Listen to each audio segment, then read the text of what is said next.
Yahoo అనే game షోతో తనదైన యాంకరింగ్లో ఓ నూతన ఒరవడి సృష్టించారు ప్రభాకర్. అప్పటికే బుల్లితెరపై స్క్రీన్ ప్లే రైటర్గా, నటుడిగా, హోస్ట్గా వ్యవహరించి సెలబ్రిటీ అయ్యాడు. ఈటీవీలో ఎన్నో సంవత్సరాలు కొనసాగడంతో ఆయనకు ఈటీవీ ప్రభాకర్ అనే ముద్ర కూడా పడింది. అలాగే క్రియేటివ్ ప్రోగ్రామ్స్ చేసి మెప్పించడంతో ఆయనకు బుల్లితెర మెగాస్టార్ అనే బిరుదు కూడా దక్కింది. ఇంత సాధించినా ఆయన బుల్లితెరపై మక్కువని పెంచుకుంటూనే పోయారు. ఇప్పుడు నిర్మాతగా పలు సీరియల్స్ తెరకెక్కిస్తూ బిజీగా ఉన్నారు. ఆయన భార్య మలయజ కూడా సోషల్ మీడియాలో ఈ మధ్యకాలంలో బాగా యాక్టివ్ అయ్యారు. యూట్యూబ్ ఫన్ వీడియోలు చేస్తూ ఫేమ్ తెచ్చుకున్నారు. వీరికి 2 పిల్లలు, చంద్రహాస్, దివిజ.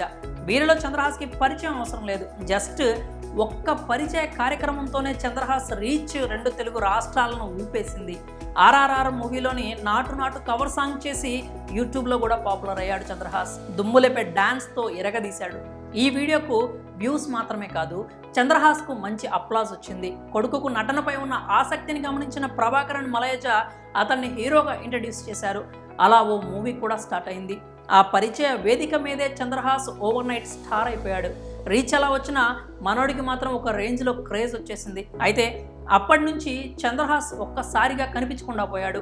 ఇటు ఇన్స్టాలో కూడా ఎటువంటి అప్డేట్స్ పంచుకోవడం లేదు. దీంతో చంద్రహాస్ ఏమయ్యాడు, ఏం చేస్తున్నాడు అంటూ నెటిజన్స్ అంతా చర్చించుకుంటున్నారు. అయితే చాలామందికి తెలియని విషయం ఏంటంటే వరుస సినిమాలతో బిజీగా ఉన్నాడు ఈ బుల్లితెర మెగాస్టార్ తనయుడు. గతంలో చంద్రహాస్ హీరోగా black duck for a white chick పేరుతో సినిమా కూడా మొదలైంది. కేట్ అనే అమ్మాయి హీరోయిన్గా నటిస్తోంది. గత ఏడాది ఈ మూవీ అఫీషియల్ టీజర్ కూడా రిలీజ్ అయింది.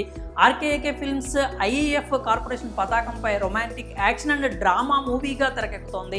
కిరణ్ బోయిన్పల్లి, కిరణ్ జక్కంశెట్టి నిర్మిస్తున్నారు. ట్రైలర్ కూడా మంచి రెస్పాన్స్ తెచ్చుకుంది. ఇప్పటికే ఈ మూవీ కంప్లీట్ కాగా ప్రీ ప్రొడక్షన్ వర్క్ జరుపుకుంటోందని సమాచారం. దీంతోపాటు మరో మూవీ కూడా సైలెంట్గా చేసుకుపోతున్నాడట చంద్రహాస్. ఈ 2 చిత్రాలు ఈ నెలాఖరుకు పోస్ట్ ప్రొడక్షన్ వర్క్ కంప్లీట్ చేసుకొని సెప్టెంబర్లో విడుదల కానున్నాయి. ఇలా బ్యాక్ టు బ్యాక్ చిత్రాలతో తెలుగు ప్రేక్షకులను అలరించేందుకు వస్తున్నాడట చంద్రహాస్.